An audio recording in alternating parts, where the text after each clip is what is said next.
非常值得跟大家介绍哈。罗东林业园区就完全的呈现了，走进来会看到一个很大的一片欧婚呐，那也就是所谓的5分车。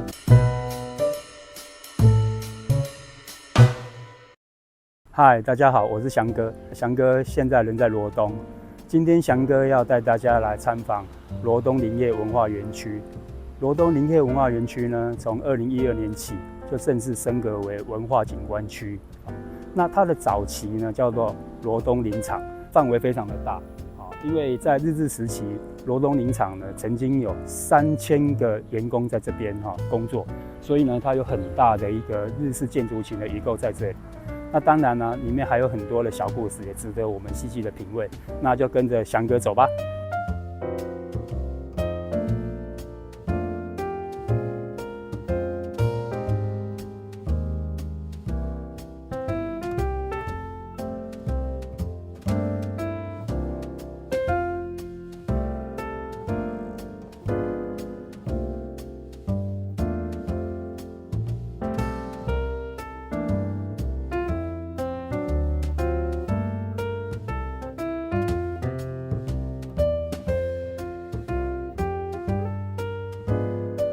翔哥来跟大家介绍一下罗东林业文化园区。罗东林业文化园区呢，它是日治时期由日本人所规划建造的。那它最主要的功能呢，就是负责将太平山森林伐木区的木头送到这边来做存放跟处理。那我们从这个园区走进来，会看到一个很大的一片竹木池。那这个竹木池的功能呢，就是将木头送到这边来的时候呢，全部就放到竹木池里面去泡水。那当然有人会说，翔哥，好好的木头为什么要泡水？那这个原因有2个。第一个，那个木头刚砍伐下来的时候呢，你放在地上存放，太阳曝晒久了之后呢，它的树皮会龟裂，所以就干脆放在水池里面泡水，让它保存。那另外第2个呢，因为所砍伐下来的木头呢，大部分都是属于高经济价值的红块跟扁柏。那红块跟扁柏呢，本身是属于有油脂的这种木头。那它的油脂需要经过泡水，才有办法释放出来，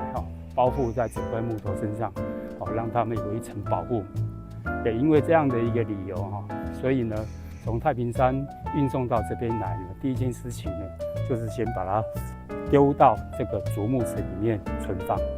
所以它整个园区里面的设计会有那么大的一个水池的原因就是这样子。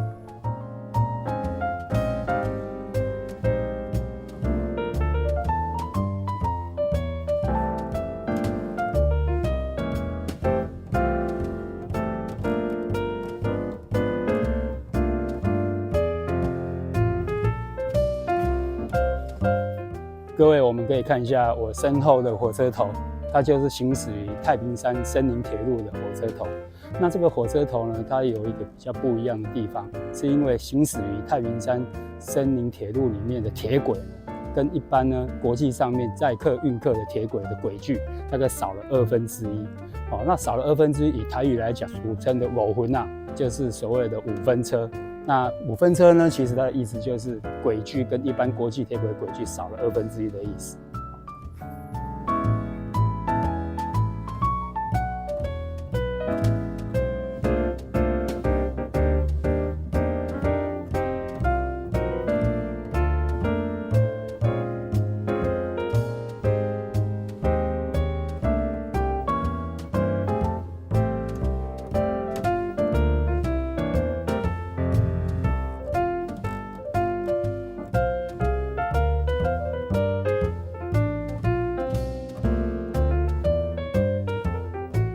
我们现在所看到的就是罗东林业园区里面展示的5分车火车头运载木材，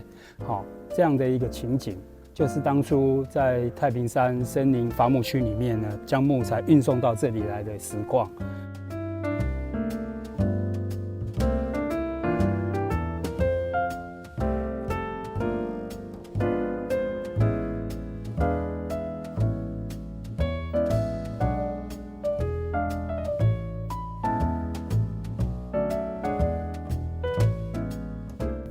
这边呢是罗东林业园区就完全的呈现了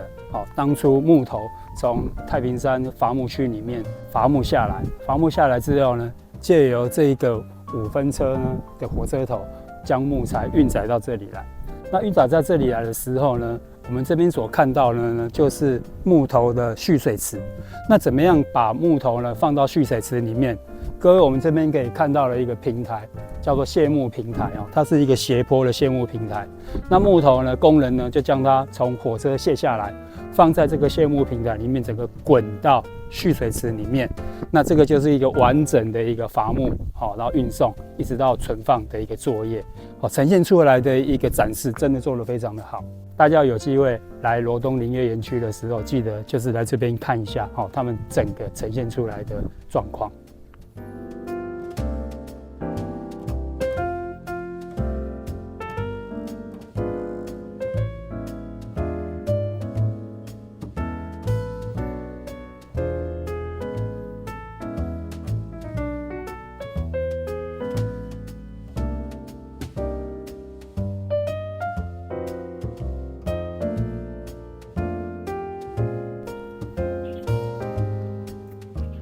在我后面这一条木马栈道，非常值得跟大家介绍那这个木马栈道呢，它是由一条一条的木桩那排列起来的一条木道。那它原本呢，就是在太平山的森林伐木区里面。那工人呢，到太平山的伐木区里面伐木，砍下来的树木都很巨大用人力搬呢，也确实是很不容易。所以呢，当初的工人就想到了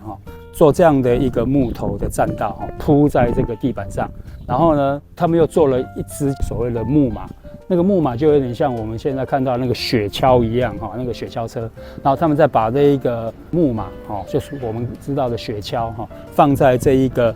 栈道上面，然后上面再摆放木头，再用人力的方式把它拉到靠近火车可以搬运的地方那由这样的一个展示呢，我们可以知道，在当初伐木工人也确实是很辛苦在从事这样的伐木的作业。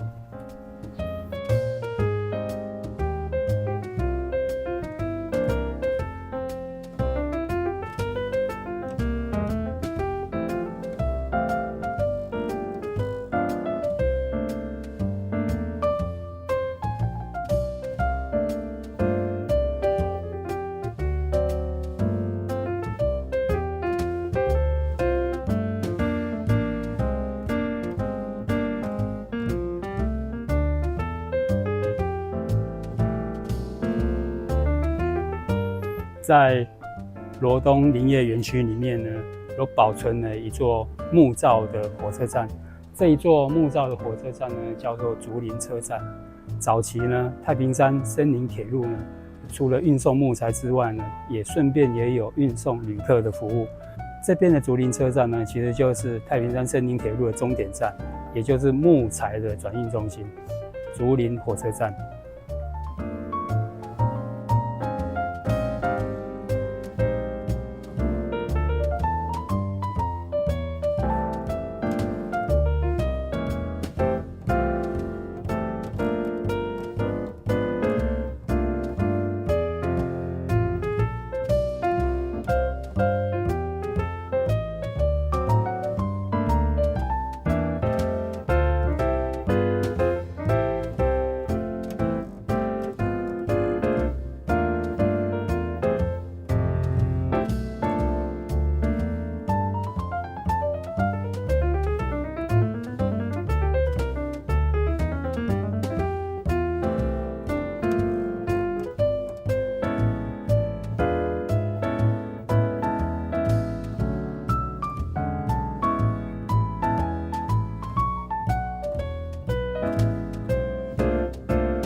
翔哥今天针对罗东林业文化园区的旅游视频就介绍到这里，